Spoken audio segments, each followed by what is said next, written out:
പട്ടയത്തിനായുള്ള കല്ലാറുകുട്ടി മേഖലയിലെ കർഷകരുടെ കാത്തിരിപ്പ് നീളുന്നു. 3500-ലധികം കുടുംബങ്ങളാണ് പട്ടയം ലഭിക്കുന്നതും കാത്ത് കല്ലാറുകുട്ടി മേഖലയിൽ കഴിയുന്നത്. പട്ടയമെന്ന ആവശ്യത്തിന് വർഷങ്ങളുടെ പഴക്കമുണ്ടെങ്കിലും ആവശ്യം ഇനിയും ഫലപ്രാപ്തിയിലെത്താത്തതിനാൽ പ്രദേശവാസികളായ കുടുംബങ്ങൾക്ക് വലിയ നിരാശയുണ്ട്.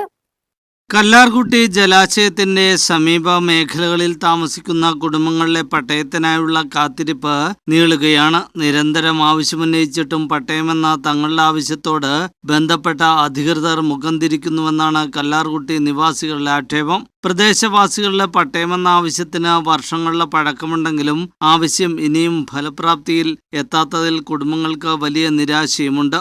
പട്ടയ ലഭ്യതയ്ക്കായി സർക്കാരിൻ്റെ ഇടപെടൽ എന്ന ആവശ്യം കുടുംബങ്ങൾ ഇപ്പോഴും ആവർത്തിക്കുന്നു.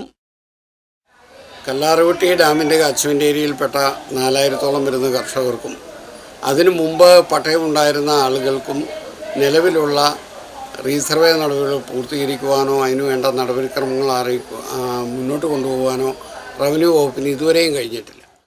കല്ലാർകുട്ടി അണക്കെട്ടിന്റെ ഇരുകരകളിലുമായി വെള്ളത്തുവൽ, കൊന്നത്തടി പഞ്ചായത്തുകളിൽ അധിവസിക്കുന്ന 3500-ലധികം കുടുംബങ്ങൾക്കാണ് പട്ടയം ലഭിക്കാനുള്ളത്. പട്ടയ വിഷയത്തിൽ ഇടപെടൽ നടത്തുന്നതിനായി രൂപം കൊണ്ട പട്ടയാവകാശ സംരക്ഷണ വേദി മുൻപ് വിവിധ സമരപരിപാടികൾക്ക് രൂപം നൽകിയിരുന്നു. പട്ടയ വിഷയത്തിൽ ഇനിയും തങ്ങൾക്ക് നേരെ മുഖം തിരിക്കരുതെന്നാണ് കല്ലാർകുട്ടിയിലെ കർഷക കുടുംബങ്ങളുടെ ആവശ്യം.